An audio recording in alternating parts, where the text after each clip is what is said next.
올해는 절대 안 간다고 했는데 또 가게 됐어요. 해마다 11월이 되면 어김없이 울리는 그 전화. 시어머니의 김장 소집령. 여러분도 혹시 이런 경험 있으신가요? 댓글로 공감 한 번씩 남겨주시고 구독과 좋아요 눌러주시면 더 좋은 이야기로 찾아뵙겠습니다. 여보, 미안한데 이번 주 토요일에 우리 집 좀 가야 할 것 같아. 남편의 조심스러운 목소리에 저는 설거지하던 손을 멈췄습니다. 또 시작이구나. 매년 반복되는 이 패턴을 모를 리 없었죠. 김장? 응. 엄마가 올해는 꼭 네가 와야 한다고 하시더라. 다른 애들은 다 바쁘다고 하고. 저는 한숨을 삼키며 설거지를 마저 했습니다. 작년에도 똑같은 말을 들었거든요. 다른 형제들의 배우자는 안 오는데 왜 항상 저만 가야 하는지 이해할 수 없었습니다. 결혼 8년 차. 매년 김장철이 되면 저는 시댁의 김장 일꾼이 됐습니다. 시누이는 요즘 너무 바빠서라며 아예 연락도 안 받고 동서는 허리가 안 좋아서라며 해마다 같은 핑계를 댔죠. 그런데 신기하게도 시어머니는 그들에게는 한 번도 강요하지 않으셨습니다.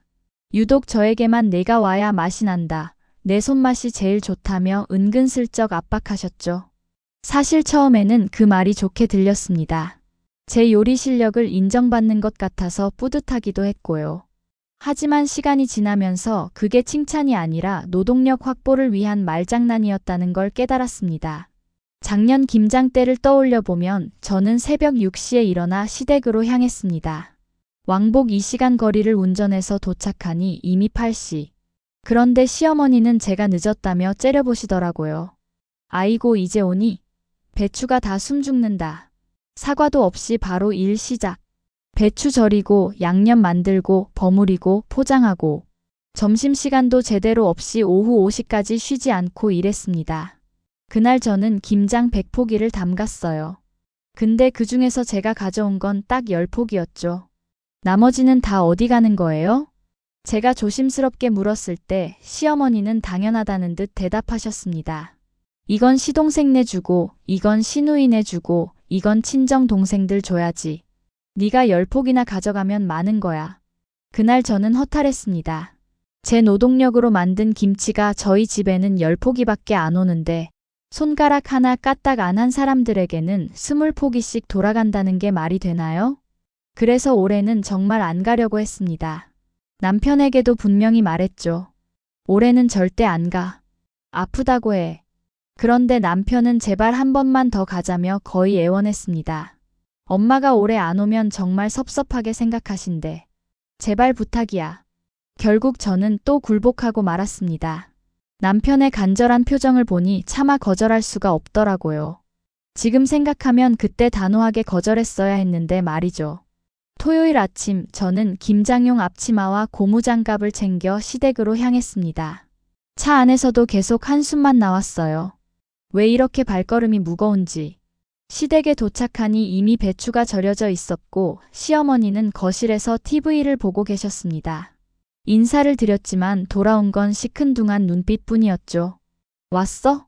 어서 손 씻고 시작해. 저는 화장실에서 손을 씻으며 거울을 봤습니다. 거울 속 제 얼굴은 피곤해 보였어요.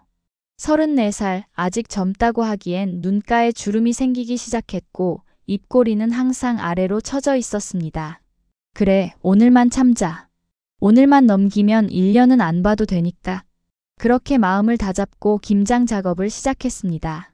그런데 이상했어요. 뭔가 집안 분위기가 작년과 달랐습니다. 일단 시어머니가 평소보다 훨씬 예민해 보였어요. 제가 양념을 만들려고 부엌으로 가려고 하면 거기는 내가 할게. 라며 막으시고 김치 냉장고 쪽으로 가려고 하면 거긴 왜 가? 필요한 거 있으면 말해. 라며 신경질적으로 반응하셨죠. 어머님, 쪽파랑 양파 더 필요한데 냉장고에 있지 않아요? 내가 가져다 줄게. 너는 거기서 고춧가루나 더 섞어. 뭔가 숨기는 게 분명했습니다. 시어머니는 평소 냉장고고 뭐고 다 알아서 꺼내 쓰라고 하시던 분인데 오늘따라 유독 냉장고 근처를 얼씬도 못하게 하시더라고요. 김장을 하면서도 계속 주변이 신경 쓰였습니다. 예를 들면 거실 소파 위에 놓인 여성용 가디건. 분명 제 것도 아니고 시어머니 스타일도 아닌 젊은 느낌의 핑크색 가디건이었어요. 어머님, 이 가디건 누구 거예요? 아, 그거. 시누이가 두고 간 거야. 신경 쓰지 마. 하지만 시누이는 절대 핑크색을 안 입는 사람입니다. 항상 검정, 회색, 베이지만 입던 사람이 갑자기 핑크색 가디건을? 말이 안 됐죠. 그리고 뒷방. 시댁에는 안방, 작은 방, 그리고 창고처럼 쓰는 뒷방이 있는데 그 뒷방 문이 오늘따라 굳게 닫혀 있었습니다. 평소에는 항상 열려있던 문인데 말이죠. 점심시간이 됐을 때 시어머니가 갑자기 말씀하셨습니다.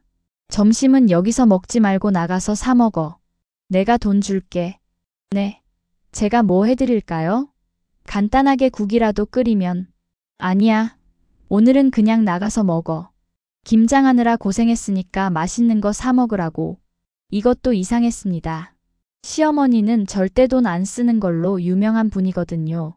김장 날에도 항상 집에 있는 재료로 대충 점심을 때우게 하시던 분이 갑자기 밖에서 사 먹으라니요? 남편과 함께 밖에서 점심을 먹고 돌아왔을 때 시어머니는 전화 통화 중이셨습니다. 저희를 보시더니 황급히 전화를 끊으시더라고요. 벌써 왔어? 빨리 먹었네. 네, 근처 칼국수집에서 간단하게 먹었어요. 점심을 먹고 다시 김장을 시작했는데 화장실이 급해서 안방 화장실을 쓰려고 했습니다. 그런데 안방 화장실을 가려면 뒷방 앞을 지나가야 하는 구조였어요. 지나가다 보니 뒷방 문이 살짝 열려 있었습니다. 앞귀는 분명 닫혀 있었는데 누가 열었나 봅니다. 저는 무심코 그 틈으로 안을 슬쩍 봤는데요. 그 순간 심장이 쿵 내려앉았습니다. 뒷방 안에는 분명히 누군가 생활하고 있었습니다. 화장대 위에는 여러 개의 화장품이 가지런히 놓여 있었고 침대 위에는 여성용 옷들이 개켜져 있었어요. 옷장문도 반쯤 열려 있었는데 안에는 젊은 여성이 입을 법한 원피스며 치마들이 가득 걸려 있었습니다. 이건 시어머니 방이 아니었습니다. 시어머니는 안방을 쓰시니까요. 그럼 누구 방이란 말인가요? 저는 화장실도 안 가고 얼른 김장하던 자리로 돌아왔습니다. 가슴이 두근거렸어요. 뭔가 큰 비밀을 발견한 것 같은 기분이 들었거든요. 왜 그래? 안색이 안 좋은데? 남편이 물었지만 저는 아무렇지 않은 척했습니다. 아니야, 그냥 좀 피곤해서. 하지만 머릿속으로는 계속 생각이 꼬리를 물었습니다. 누가 저 방을 쓰는 걸까? 왜 시어머니는 그렇게 숨기려고 하는 걸까? 그리고 왜 하필 오늘 제가 김장하러 온 날에 그 방 주인은 보이지 않는 걸까? 김장을 마치고 집으로 돌아오는 차 안에서 저는 남편에게 물어봤습니다.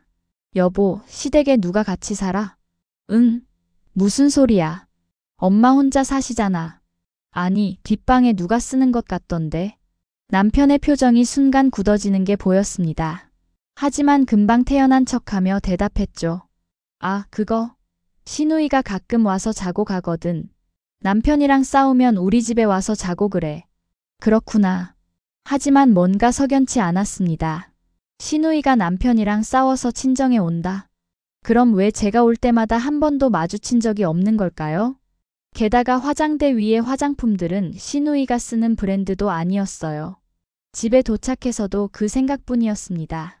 샤워를 하면서도 저녁을 먹으면서도 침대에 누워서도 계속 뒷방의 그 모습이 떠올랐죠. 그리고 한 가지 더 이상한 점을 발견했습니다. 남편이 휴대폰을 보면서 계속 누군가와 메시지를 주고받고 있었어요. 평소엔 퇴근하면 휴대폰도 잘 안 보는 사람인데 오늘따라 유난히 휴대폰만 들여다보고 있었습니다. 누구랑 연락해? 응. 아, 회사 사람. 짧게 대답하고는 휴대폰 화면을 가렸습니다. 뭔가 보이면 안 되는 내용인 것처럼요. 그날 밤 저는 잠을 이룰 수 없었습니다. 뭔가 큰 비밀이 있다는 느낌이 들었거든요. 그리고 그 비밀의 중심에는 남편과 시어머니가 있었습니다. 다음 주에 한 번 더 가봐야겠어. 저는 그렇게 마음먹었습니다. 진실이 무엇이든 반드시 밝혀내겠다고요. 설마 했지만 제 예감은 항상 틀린 적이 없었으니까요. 김장은 끝났지만 진짜 이야기는 이제 시작이었습니다. 일주일이 지났지만 그날 본 뒷방의 모습이 머릿속에서 지워지지 않았습니다. 화장대 위에 가지런히 놓인 화장품들, 옷장에 걸린 젊은 여성의 옷들. 그게 정말 시누이 것일까요? 저는 시누이에게 직접 전화를 걸어봤습니다. 평소에는 거의 연락하지 않는 사이지만 이번만큼은 확인이 필요했어요. 언니, 저 수진이에요. 요즘 어떻게 지내세요? 수진아, 무슨 일이야? 갑자기 전화하니까 어색하네.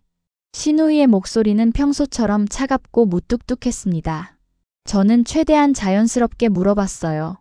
아, 별일 아니고요.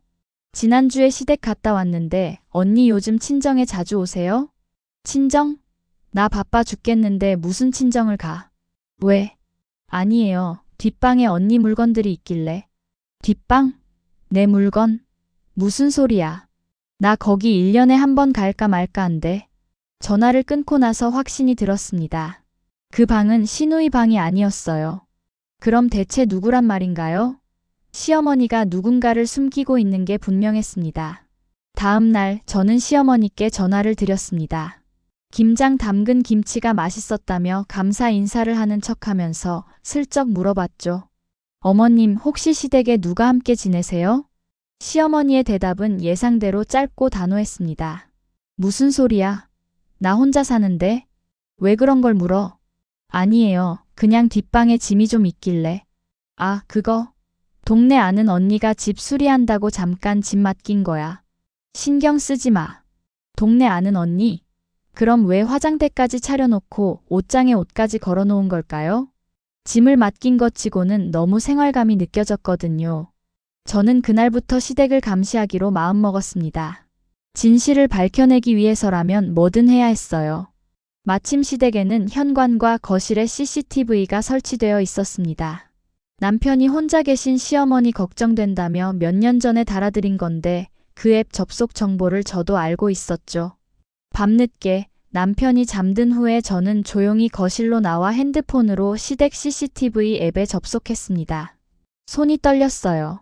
뭔가 보고 싶지 않은 진실을 마주하게 될 것 같은 예감이 들었거든요. 먼저 최근 일주일간의 녹화 영상을 확인했습니다. 대부분은 시어머니 혼자 TV를 보시거나 식사하시는 평범한 모습이었어요. 하지만 3일 전 영상에서 이상한 장면을 발견했습니다. 오후 2시쯤 현관문이 열리고 젊은 여자가 들어왔습니다. 20대 후반으로 보이는 날씬한 체구에 긴 생머리를 한 여자였어요. 손에는 대형마트 쇼핑백을 들고 있었고 시어머니가 반갑게 맞이하는 모습이 보였습니다. 왔어? 장 보느라 힘들었지? 시어머니의 목소리가 CCTV 마이크에 잡혔습니다. 낯선 여자는 웃으며 대답했죠. 아니에요, 괜찮아요. 어머님 드시고 싶다는 과일이랑 반찬 재료 샀어요. 어머님?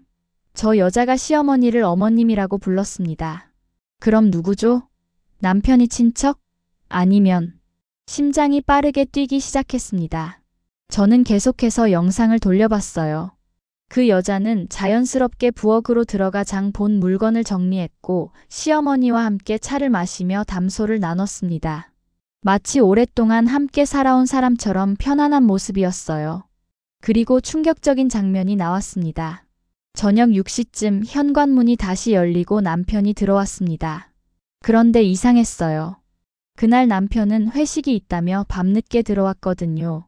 제게는 9시가 넘어서 지금 회식 끝났어. 곧 들어갈게 라고 문자를 보냈는데 CCTV에는 6시에 시댁으로 들어가는 모습이 찍혀 있었습니다. 남편은 시어머니와 그 여자와 함께 식탁에 앉아 저녁을 먹었습니다. 세 사람은 마치 가족처럼 자연스럽게 대화를 나눴어요. 그리고 식사 후 남편과 그 여자가 함께 뒷방으로 들어가는 모습이 보였습니다. 핸드폰을 쥔 손에 힘이 들어갔습니다. 화면이 흔들릴 정도로 손이 떨렸어요. 이게 무슨 상황인가요? 남편이 저 여자와 함께 뒷방에 들어갔다고요? 저는 30분쯤 빨리 감기를 했습니다. 남편과 그 여자는 1시간 뒤에 뒷방에서 나왔어요. 두 사람은 웃으며 대화를 나누고 있었고 남편은 그 여자의 머리를 쓰다듬었습니다. 그리고 현관으로 나가며 시어머니께 인사했죠. 엄마, 나 들어갈게요. 오늘도 맛있었어요. 그래, 조심히 가고. 와이프한테 들키지 않게 조심해. 시어머니의 그 말에 저는 핸드폰을 떨어뜨릴 뻔했습니다. 와이프한테 들키지 않게 조심하라고? 그럼 시어머니도 알고 있다는 건가요? 남편이 저 여자와 그리고 그걸 숨기고 있다는 걸? 머릿속이 하얘졌습니다. 믿을 수 없었어요. 8년을 함께 살아온 남편이 항상 저를 사랑한다고 말하던 그 사람이 다른 여자와 시댁에서 만나고 있었다니. 더 충격적인 건 시어머니였습니다. 아들의 외도를 알면서도 방조하고 오히려 숨기는 걸 도와주고 있었어요. 저를 김장하러 오라고 부른 것도 혹시 그 여자를 숨기기 위해서였던 걸까요? 다음 날 영상도 확인했습니다. 그 여자는 매일 시댁에 왔어요. 장을 봐오고 청소를 하고 요리를 했습니다. 시어머니는 그 여자를 진짜 며느리처럼 대했죠. 제게는 한 번도 보여주지 않았던 따뜻한 미소를 그 여자에게 보이며 함께 웃고 떠들었습니다. 그리고 남편은 일주일에 3-4번은 시댁에 들렀습니다. 제게는 야근이라고 회식이라고 거래처 미팅이라고 거짓말을 하면서 말이죠. 일주일치 영상을 다 확인하는데 새벽 3시가 넘었습니다. 저는 소파에 주저앉아 울었어요. 소리내서 울면 남편이 깰까봐 입을 막고 조용히 눈물만 흘렸습니다. 배신감이었습니다. 남편에 대한 배신감보다 더 큰 건 시어머니에 대한 배신감이었어요. 저는 8년 동안 시어머니를 친어머니처럼 모셨습니다. 명절 때마다 새벽같이 일어나 음식을 준비했고 편찮으시다고 하면 달려가서 병원에 모셔다 드렸어요. 생신 때는 빠짐없이 선물을 준비했고 용돈도 꼬박꼬박 드렸습니다. 그런데 시어머니는 제가 아닌 다른 여자를 진짜 며느리로 대하고 있었습니다. 아들의 외도를 알면서도 눈 감아주고 오히려 그 여자를 집에 들여서 재우고 먹이고 있었어요. 다음 날 아침 남편이 평소처럼 출근 준비를 하고 있었습니다. 저는 아무렇지 않은 척 아침을 차려주며 물어봤어요. 여보, 오늘도 야근이야? 요즘 프로젝트가 바빠서. 미안해. 거짓말이었습니다. CCTV 앱을 보면 남편이 어디로 가는지 다 보이니까요. 저는 참았습니다. 아직은 아니었어요. 증거를 더 모아야 했습니다. 남편이 출근한 후 저는 곧바로 시댁 근처로 향했습니다. 직접 보고 싶었어요. 그 여자가 누군지, 어떻게 생겼는지, 시어머니와 어떻게 지내는지 두 눈으로 확인하고 싶었습니다. 시댁에서 조금 떨어진 카페에 자리를 잡고 앉았습니다. 창가 자리에서 시댁 현관이 보였어요. 커피를 시켜놓고 기다렸습니다. 오후 2시쯤 익숙한 모습이 보였습니다. CCTV에서 봤던 그 여자였어요. 긴 생머리에 날씬한 몸매, 캐주얼한 옷차림의 젊은 여자가 쇼핑백을 들고 시댁 현관으로 들어갔습니다. 저는 커피를 마시며 지켜봤습니다. 1시간쯤 지났을까요? 시어머니와 그 여자가 함께 현관문을 나서는 게 보였어요. 두 사람은 팔짱까지 끼고 동네 산책을 나가는 것 같았습니다. 저는 모자를 깊이 눌러쓰고 두 사람을 따라갔습니다. 시어머니는 그 여자에게 과일 가게에서 딸기를 사주고 빵집에서 케이크도 샀어요. 마치 친딸처럼 아끼는 모습이었습니다. 민지야, 이것도 먹어봐. 여기 빵이 맛있어. 민지. 그게 그 여자의 이름이었습니다. 저는 멀리서 사진을 몇 장 찍었어요. 증거로 남겨야 했으니까요. 집으로 돌아오는 내내 분노가 치밀었습니다. 도대체 저 여자는 누구일까요? 남편의 회사 동료? 아니면 어디서 만난 여자일까요? 그리고 언제부터 이렇게 된 걸까요? 그날 저녁 남편이 집에 왔을 때 저는 평소처럼 대했습니다. 하지만 속으로는 계획을 세우고 있었어요. 이제 곧 김장이 끝나고 일주일쯤 지나면 시어머니가 김치를 더 담그자고 할 겁니다. 매년 그랬으니까요. 그때를 노려야 했습니다. 그 여자가 있을 때, 시어머니와 남편이 방심하고 있을 때 제가 직접 들이닥쳐서 진실을 밝혀낼 거예요. 참고 또 참았습니다. 8년 동안 참아왔던 것처럼 조금만 더 참으면 됐어요. 복수는 철저하게 준비해야 하니까요. 저는 그날부터 매일 밤 CCTV를 확인하며 증거를 모았습니다. 남편과 민지가 함께 있는 장면, 시어머니가 민지를 챙기는 장면, 세 사람이 함께 식사하는 장면. 모든 걸 휴대폰에 저장했어요. 그리고 마침내 그날이 왔습니다. 시어머니에게서 전화가 왔죠. 수진아, 이번 주 토요일에 김치 좀 더 담그려고 하는데 올 수 있어? 저는 웃으며 대답했습니다. 네, 어머님. 갈게요. 드디어 모든 걸 끝낼 때가 온 것입니다. 토요일 아침 저는 일찍 일어나 준비를 했습니다. 거울을 보며 화장을 고치고 옷을 여러 번 갈아입었어요. 오늘은 특별한 날이니까요. 모든 걸 끝낼 날이었습니다. 가방 안에는 휴대폰이 2개 들어 있었습니다. 하나는 평소에 쓰던 것이고 다른 하나는 일주일 전에 새로 산 녹음용 핸드폰이었어요. 모든 대화를 녹음할 생각이었습니다. 법적으로 문제가 될까봐 변호사에게도 미리 상담을 받아뒀죠. 여보, 갈 준비 됐어? 남편이 거실에서 불렀습니다. 오늘따라 남편의 목소리가 낯설게 들렸어요. 이 사람이 정말 8년을 함께 산 내 남편이 맞나 싶었습니다. 응, 갈게. 차 안에서 남편은 평소처럼 라디오를 틀었습니다.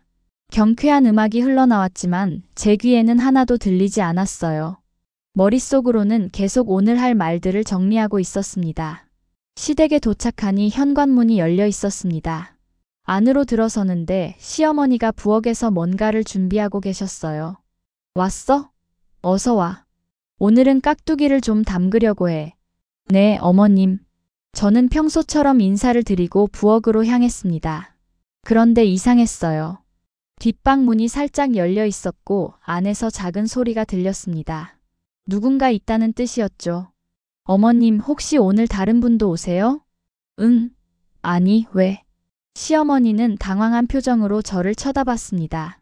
하지만 저는 이미 다 알고 있었어요. 민지가 뒷방에 숨어 있다는 것을요.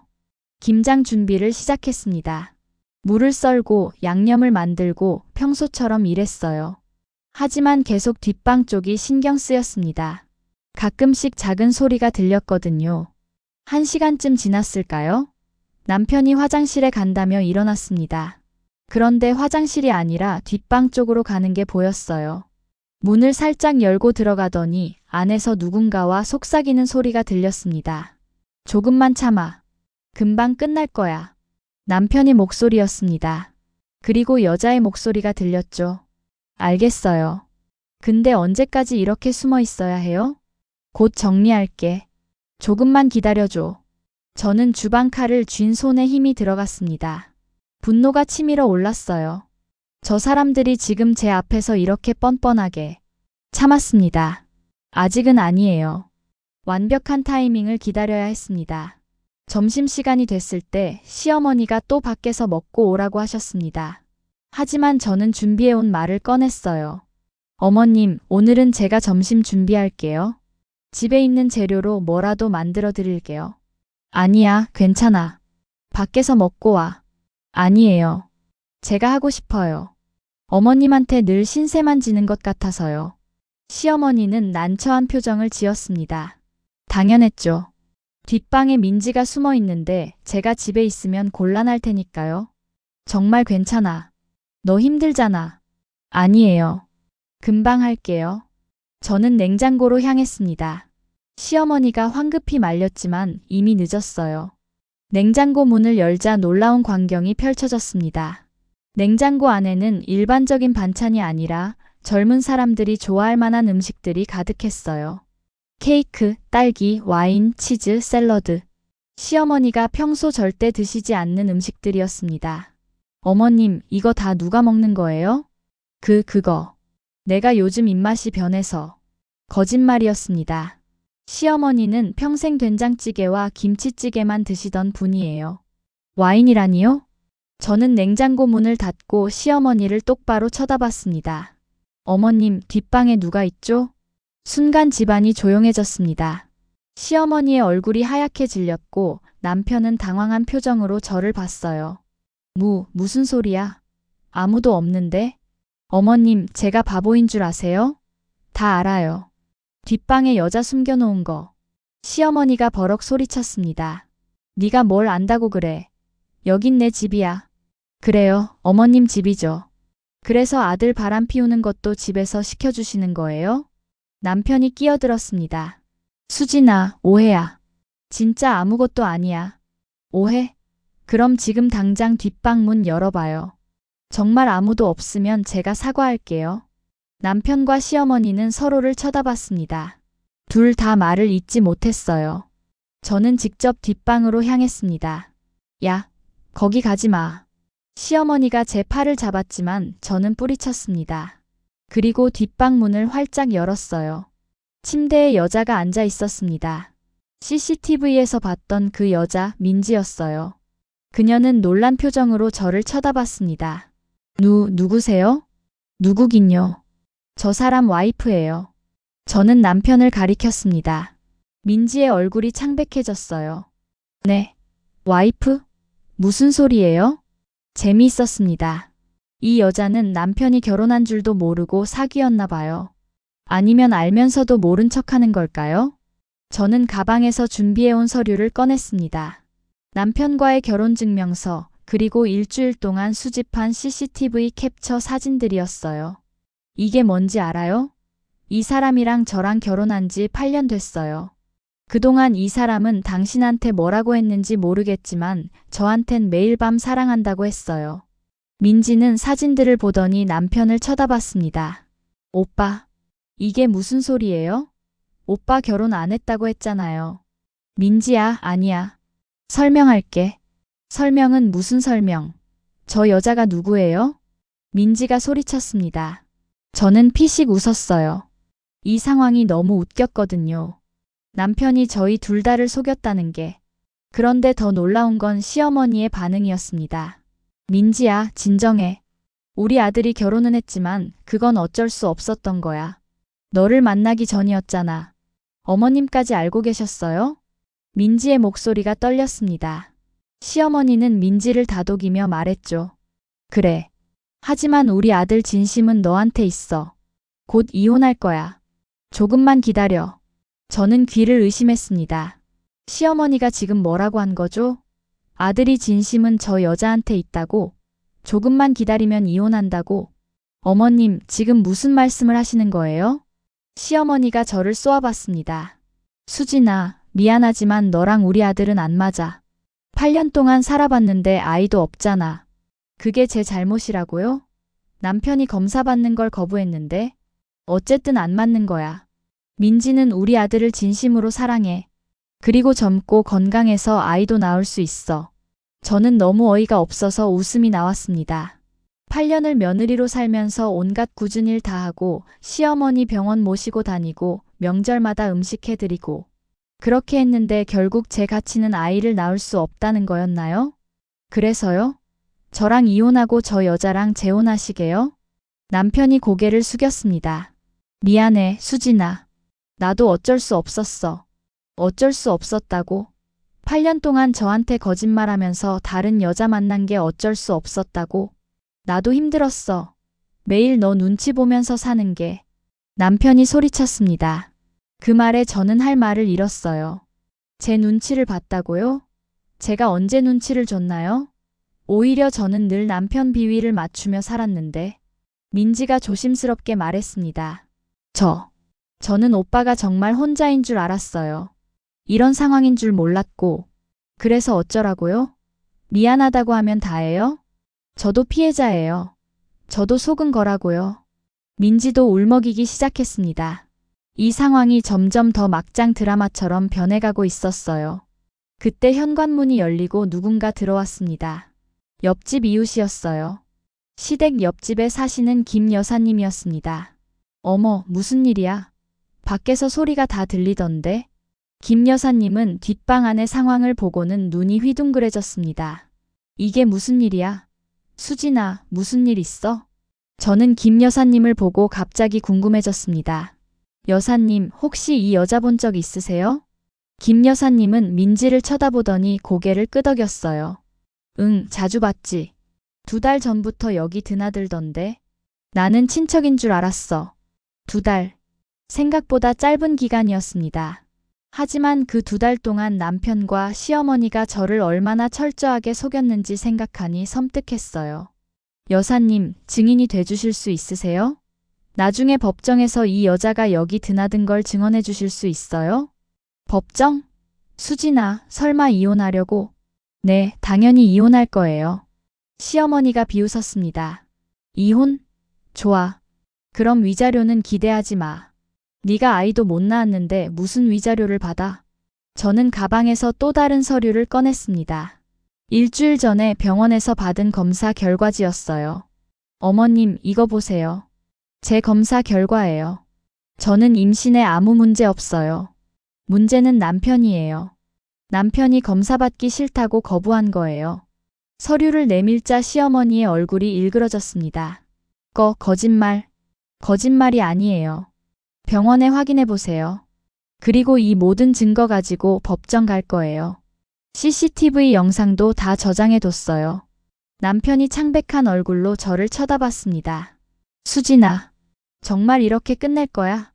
끝내는 건 당신이에요. 제가 뭘 잘못했나요? 8년 동안 성실하게 살았는데 바람핀 건 당신이잖아요. 저는 돌아서며 마지막으로 한마디 더 했습니다. 참, 냉장고에 있는 김치요. 이번에 특별히 정성 들여서 담갔어요. 맛있게 드세요. 그리고 시댁을 나왔습니다. 뒤에서 시어머니가 뭐라고 소리치는 게 들렸지만 저는 돌아보지 않았어요. 드디어 끝이 보였습니다. 시댁을 나와 차에 탔을 때 손이 부들부들 떨렸습니다. 분노 때문인지 아니면 후련함 때문인지 알 수 없었어요. 8년 동안 쌓였던 모든 감정이 한꺼번에 터져나오는 것 같았습니다. 핸드폰이 미친 듯이 울렸습니다. 남편이었어요. 하지만 저는 받지 않았습니다. 이제 그 사람과 할 말은 없었으니까요.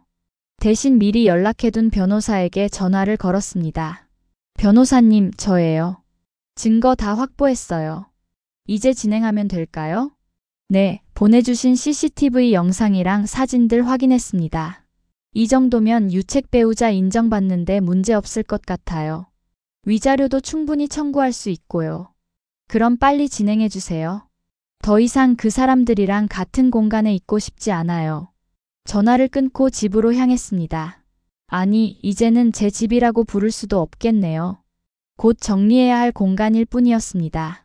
집에 도착하니 남편이 먼저 와 있었습니다. 현관문을 열자마자 남편이 달려들었어요. 수진아, 왜 전화를 안 받아? 받을 이유가 없잖아요. 저는 남편을 지나쳐 안방으로 들어갔습니다. 그리고 캐리어를 꺼내 옷을 챙기기 시작했어요. 뭐 하는 거야? 보면 몰라요? 짐 싸는 거예요. 어디 가려고? 당신이랑 같은 집에서 못 살겠어요. 호텔에 가 있을 거예요. 남편이 제 팔을 잡았습니다. 수진아, 진정하고 얘기 좀 하자. 얘기? 무슨 얘기를 더 해요? 당신이 바람폈고 시어머니는 그걸 도왔고 저는 8년 동안 바보처럼 속았어요. 더 할 말 있어요? 나도 어쩔 수 없었어. 민지를 만나고 나서 진짜 사랑이 뭔지 알게 됐어. 그 말에 저는 웃음이 나왔습니다. 진짜 사랑? 2달 사귀고 진짜 사랑을 알았다고? 그럼 저랑 8년은 뭐예요? 가짜 결혼이었어요? 그게 아니라. 됐어요. 변호사 통해서 연락할게요. 이혼 서류 준비해 놓으세요. 저는 남편이 손을 뿌리치고 짐을 챙겼습니다. 옷가지와 필요한 물건들만 간단히 챙겨서 집을 나왔어요. 뒤에서 남편이 뭐라고 소리쳤지만 귀에 들어오지 않았습니다. 호텔에 체크인하고 침대에 누웠습니다. 천장을 바라보며 지난 8년을 되돌아봤어요. 결혼식 날 행복하게 웃던 제 모습이 떠올랐습니다. 그때는 정말 영원히 함께할 거라고 믿었는데 핸드폰에 카톡이 왔습니다. 시어머니였어요. 수진아, 너무 심하게 나간 거 아니니? 우리 집안 망신시킬 거야? 조용히 이혼해. 위자료는 안 줄 거니까 기대하지 마.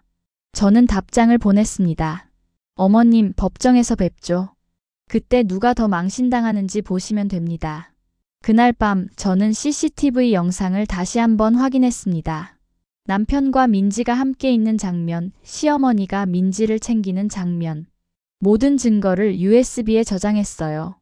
그리고 김 여사님께도 전화를 걸었습니다.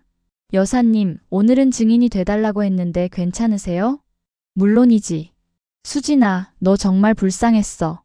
8년 동안 그 집에서 고생한 거 다 알아. 내가 증언해 줄게. 감사합니다, 여사님. 나중에 법원에서 연락 갈 거예요. 일주일 후 변호사 사무실에서 첫 상담이 있었습니다. 남편도 변호사를 대동하고 왔어요. 처음으로 마주 앉았을 때 남편의 얼굴은 수척해 보였습니다. 자, 그럼 양측 입장을 들어보겠습니다. 제 변호사가 먼저 말을 꺼냈습니다.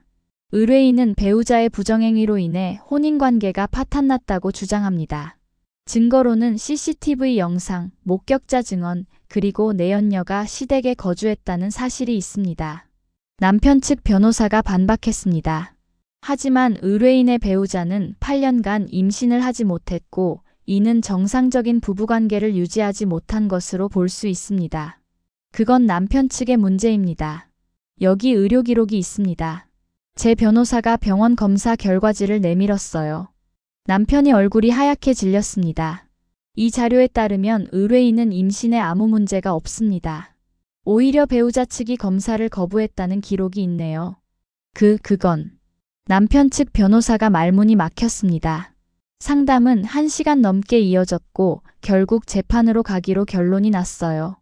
각자 증거를 제출하고 재판정에서 다시 뵙죠. 상담실을 나오는데 남편이 저를 불렀습니다. 수진아, 정말 이렇게 끝낼 거야? 당신이 먼저 끝낸 거잖아요. 한 번만 용서해줘. 다시 시작할 수 있어. 안 돼요. 이미 늦었어요.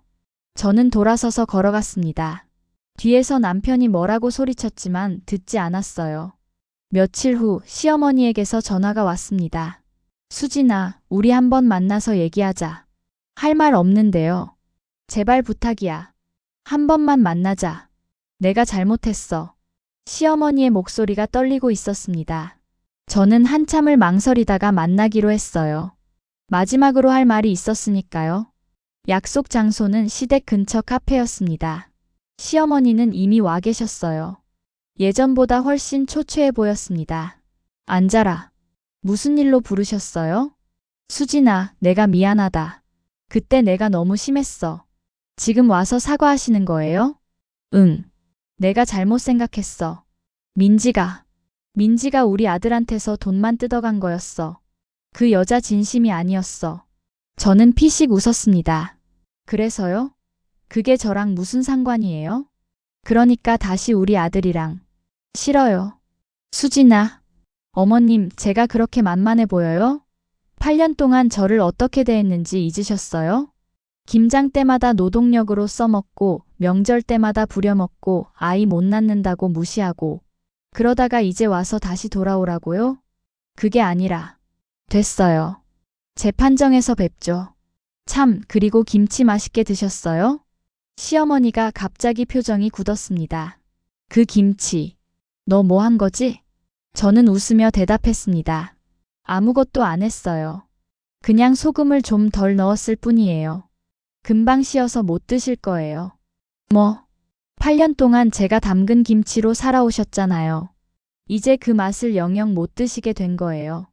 다른 사람이 담근 김치 드시면서 저를 생각하세요. 시어머니의 얼굴이 일그러졌습니다. 너 정말 독한 년이구나. 독한 건 어머님이에요. 며느리를 8년 동안 이용만 하고 버릴 때는 한순간이더라고요. 저는 일어서서 카페를 나왔습니다. 뒤에서 시어머니가 뭐라고 소리쳤지만 돌아보지 않았어요. 재판 날짜가 잡혔습니다. 법원에서 만난 남편은 완전히 지쳐 보였어요. 민지와도 헤어졌다는 소문을 들었습니다. 시어머니 말대로 돈만 뜯어가고 사라진 거였죠. 재판정에 들어섰을 때 방청석에는 김 여사님이 앉아 계셨습니다. 저를 응원하기 위해 와주신 거였어요. 판사가 입장하고 재판이 시작됐습니다. 원고 측 증거를 제시해 주세요. 제 변호사가 USB를 제출했습니다. CCTV 영상이 법정 화면에 재생됐어요. 남편과 민지가 함께 시댁을 드나드는 모습, 시어머니가 민지를 챙기는 모습, 모든 게 생생하게 보였습니다. 그리고 목격자 증언이 있습니다. 김 여사님이 증인석에 섰습니다. 저는 피고의 시댁 옆집에 사는 김순자입니다. 약 2달 전부터 젊은 여성이 그 집을 드나드는 것을 수차례 목격했습니다. 그 여성은 피고의 부인이 아니었습니다. 남편 측 변호사가 반박을 시도했지만 증거가 너무 명확했어요. 재판은 생각보다 빨리 끝났습니다. 양측의 주장과 증거를 검토한 결과 피고의 유책이 명백하므로 원고의 이혼 청구를 인용합니다. 위자료는 5천만 원으로 책정합니다. 판사의 결정이 떨어졌습니다. 5천만 원. 8년의 세월을 돈으로 계산하면 이 정도밖에 안 되는구나 싶었지만 그래도 이겼다는 사실이 중요했어요. 법원을 나오는데 남편이 다가왔습니다. 수진아, 이제 남이에요. 연락하지 마세요. 정말 미안해. 내가 잘못했어. 알아요. 그런데 너무 늦었어요. 저는 남편을 두고 걸어갔습니다. 하늘이 유난히 맑았어요. 8년 만에 처음으로 자유를 느꼈습니다. 김 여사님이 손을 잡아주셨어요. 잘했어, 수진아. 이제 새로운 인생 살아. 네, 여사님. 정말 감사해요. 그날 저녁 저는 혼자 맥주를 마셨습니다. 씁쓸했지만 후회는 없었어요. 제가 당당하게 싸워서 이긴 거니까요. 핸드폰으로 시댁 CCTV에 마지막으로 접속했습니다. 시어머니가 냉장고를 열고 김치를 꺼내는 모습이 보였어요. 한 입 먹더니 얼굴을 찌푸렸습니다. 소금을 덜 넣은 김치는 이미 식기 시작했을 거예요. 앞으로 시어머니는 김치를 먹을 때마다 저를 생각할 겁니다. 제대로 대우받지 못한 며느리 하지만 끝까지 당당하게 맞선 여자를요. 저는 앱을 삭제했습니다. 이제 더 이상 그 집과는 아무 관계가 없으니까요. 새로운 시작이었습니다. 8년 동안 잃어버렸던 제 자신을 되찾을 시간이었어요. 이혼 판결이 확정된 지 한 달이 지났습니다. 위자료 5천만 원은 일주일 전에 제 계좌로 입금됐어요. 8년의 세월을 돈으로 환산하면 이 정도밖에 안 되는구나 싶었지만 그래도 당당하게 받아낸 돈이었습니다. 새 아파트로 이사한 첫날 저는 짐을 풀면서 과거의 물건들을 정리했습니다. 결혼식 앨범, 신혼여행 사진, 남편과 함께 찍은 수많은 사진들 모두 쓰레기 봉투에 담았어요. 더 이상 필요 없는 추억들이었으니까요. 그런데 한 가지 버리지 못한 게 있었습니다. 시댁에서 가져온 김장 김치통이었어요. 제가 마지막으로 담근 소금을 덜 넣은 그 김치. 집에 가져온 건 딱 한 통이었습니다. 냉장고를 열고 김치통을 꺼냈습니다. 뚜껑을 열자 시큼한 냄새가 났어요. 예상대로 김치가 식기 시작했더군요. 저는 젓가락으로 김치 한 조각을 집어 먹어봤습니다. 시다. 맛없는 김치였습니다. 하지만 이상하게 기분이 좋았어요. 시어머니도 지금쯤 똑같은 맛을 보고 있을 테니까요. 100포기가 넘는 김치가 전부 이 맛일 겁니다. 핸드폰이 울렸습니다. 모르는 번호였어요. 받을까 말까 고민하다가 받았습니다. 여보세요? 수진 씨? 저 민지예요. 깜짝 놀랐습니다. 설마 민지가 전화를 할 줄은 몰랐거든요. 무슨 일이세요? 죄송해요. 제가 정말 몰랐어요. 그 사람이 결혼한 줄. 그래서요? 사과하고 싶었어요. 제가 너무 순진했어요. 그 사람 말만 믿고. 민지의 목소리가 떨렸습니다. 저는 한숨을 쉬며 대답했어요. 민지 씨, 저한테 사과할 필요 없어요. 잘못한 건 그 사람이에요. 하지만 제가 끼어들어서. 당신도 피해자예요. 우리 둘 다 속은 거죠. 고마워요. 그렇게 말씀해 주셔서. 전화를 끊고 나서 생각해 봤습니다. 민지도 불쌍한 사람이었어요. 진심으로 사랑했던 사람이 기혼자였고 자신도 이용당했다는 걸 알게 됐으니까요. 며칠 후 김 여사님에게서 연락이 왔습니다. 수진아, 너희 시어머니 요즘 완전 죽상이야. 매일 집에만 틀어박혀 있대. 그래요? 응. 그리고 김치 이야기 들었어? 온 동네 망신이야. 100포기 넘게 담갔는데 다 씌어서 못 먹는데. 친척들한테 나눠준 김치도 전부 반품됐다더라. 저는 피식 웃음이 났습니다. 어머, 그랬어요?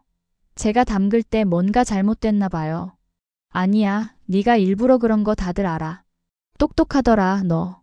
시어머니가 김치 먹을 때마다 너 생각하겠어. 제 의도가 그거였어요. 잘했어. 그 정도는 해줘야지.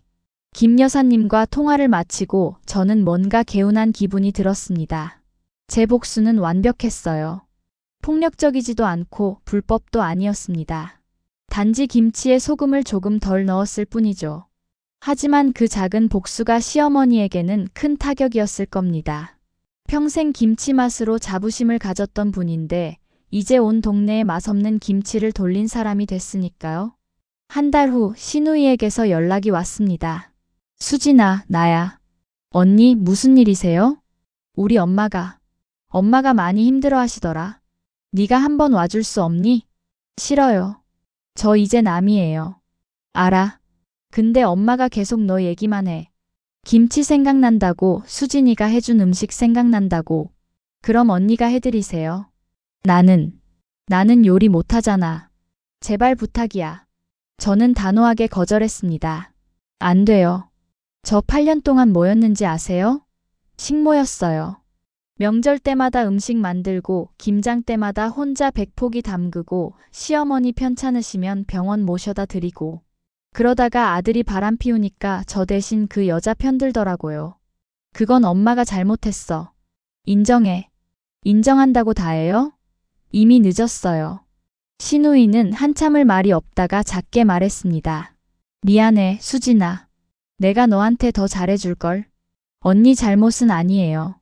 그냥 우리 이제 각자 살아요. 전화를 끊고 나서 마음이 편하지는 않았습니다. 하지만 후회하지는 않았어요.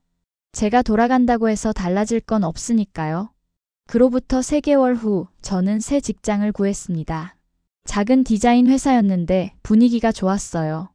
동료들도 친절했고 상사도 합리적이었습니다. 수진 씨, 이번 프로젝트 정말 잘하셨어요. 감사합니다, 팀장님. 점심 같이 드실래요? 제가 살게요. 회사 동료들과 점심을 먹으러 가는 길이었습니다. 그때 우연히 남편을 마주쳤어요. 아니, 이제는 전 남편이죠. 전 남편은 훨씬 초췌해 보였습니다. 머리는 산발이고 옷도 구겨져 있었어요. 수진아, 안녕하세요. 저는 덤덤하게 인사하고 지나치려 했습니다. 하지만 전 남편이 제 앞을 막아섰어요. 잠깐만. 나 지금 정말 힘들어. 회사도 잘렸고 엄마도 아프시고. 그게 쟤랑 무슨 상관이에요? 제발 한 번만 도와줘. 돈이 좀 필요해. 순간 어이가 없었습니다. 이 사람이 지금 자기 바람 피우고 이혼당한 전처한테 돈을 빌려달라는 건가요? 안 돼요. 저도 제 삶 살기 바빠요. 제발 수진아. 딱 한 번만. 저 지금 회사 동료들이랑 점심 먹으러 가는 중이에요. 비켜주세요. 전 남편은 제 옆으로 지나가는 동료들을 보고는 슬그머니 비켜섰습니다. 저는 그를 두고 걸어갔어요. 수진 씨, 아는 분이세요? 아니요. 그냥 지나가던 사람이에요. 정말 그랬습니다. 이제 그 사람은 제 인생에서 완전히 지나간 사람이었어요. 그날 저녁 저는 혼자 와인을 마셨습니다. 새 아파트 베란다에서 야경을 보며 생각했어요. 지난 8년이 아깝지 않냐고 누가 물어본다면 솔직히 아깝습니다. 하지만 그 시간이 있었기에 지금의 제가 있는 것도 사실이에요. 핸드폰을 꺼내 SNS에 글을 올렸습니다. 새로운 시작. 지난 8년은 제 인생의 교훈이었습니다. 더 이상 누군가의 며느리도 누군가의 아내도 아닌 그냥 저 자신으로 살겠습니다. 댓글이 달리기 시작했습니다. 응원해요. 멋있어요. 수진 씨. 새 출발 파이팅. 모르는 사람들의 응원이었지만 따뜻했습니다. 저는 혼자가 아니었어요. 다음 날 아침 냉장고에 있던 마지막 김치통을 꺼냈습니다. 완전히 쉬어서 이제는 먹을 수도 없는 김치. 저는 그것을 쓰레기통에 버렸어요. 안녕, 과거. 그렇게 중얼거리며 쓰레기를 내다 버렸습니다. 8년의 세월, 시댁과의 악연, 배신당한 결혼. 모든 걸 버리는 기분이었어요. 며칠 후 김 여사님에게서 마지막 소식을 들었습니다. 수진아, 너희 시어머니가 병원에 입원했대. 스트레스로 쓰러지셨다더라. 그래요? 응. 아들도 백수됐고 며느리는 떠났고 친척들한테는 망신당하고 견디기 힘드셨나 봐. 제 탓은 아니잖아요. 물론이지. 자업자득이야. 그래도 한 번쯤은 면회 가볼래?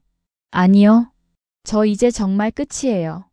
김 여사님은 이해한다며 전화를 끊었습니다. 저는 창밖을 보며 생각했어요. 시어머니가 아프다는 소식에 마음이 아픈지 아니면 아무 감정도 없는지 솔직히 잘 모르겠습니다. 다만 한 가지 확실한 건 제가 더 이상 그분의 며느리가 아니라는 거예요. 그러니 책임도 없고 의무도 없습니다. 6개월이 지났습니다. 저는 회사에서 승진했고 새로운 프로젝트를 맡았어요. 바쁘지만 행복했습니다. 무엇보다 제 의지대로 사는 삶이 좋았어요. 어느 날 마트에 장을 보러 갔습니다. 김치 코너를 지나가는데 문득 시댁 김장이 생각났어요. 100포기씩 담그던 그날들, 새벽부터 밤까지 일하던 그때, 이제 다신 안 해도 되는구나. 저는 웃으며 김치를 한 포기 샀습니다. 제가 먹을 만큼만. 누군가를 위해 100포기를 담글 필요도, 시어머니 눈치를 볼 필요도 없었어요. 계산대를 지나가는데 익숙한 뒷모습이 보였습니다. 시어머니였어요.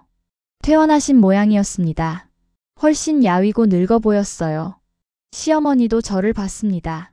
우리는 잠시 눈이 마주쳤죠. 시어머니의 눈에는 후회가 가득했습니다. 하지만 저는 고개를 돌렸어요. 더 이상 제가 신경 쓸 사람이 아니었으니까요. 집으로 돌아와 김치찌개를 끓였습니다. 제가 산 김치로 제가 먹고 싶어서 만든 음식, 누군가를 위해서가 아니라 저 자신을 위한 요리였어요. 맛있다. 혼자 먹는 저녁이었지만 외롭지 않았습니다. 오히려 편안했어요. 이제는 아무도 제 음식에 뭐라고 하지 않으니까요. 밤늦게 침대에 누워 생각했습니다. 만약 8년 전으로 돌아간다면 어떻게 할까? 다시 그 사람과 결혼할까? 아니요. 절대 안 할 겁니다. 하지만 후회는 하지 않아요. 그 시간이 있었기에 지금 제가 더 강해졌고 제 가치를 알게 됐으니까요. 창밖으로 달이 떠 있었습니다. 밝고 둥근 보름달이었어요. 저는 그 달을 보며 다짐했습니다. 앞으로는 나를 위해 살자. 누군가의 며느리도 누군가의 아내도 아닌 그냥 나로서. 그렇게 저의 새로운 인생이 시작됐습니다. 김장김치와 함께 시작됐던 복수는 끝났고 이제는 진짜 제 삶을 살아갈 차례였어요. 8년의 결혼 생활, 배신, 이혼, 그리고 복수. 모든 게 끝났습니다. 하지만 제 인생은 이제 시작입니다. 여러분의 이야기도 궁금합니다. 혹시 비슷한 경험이 있으신가요? 댓글로 공유해주세요.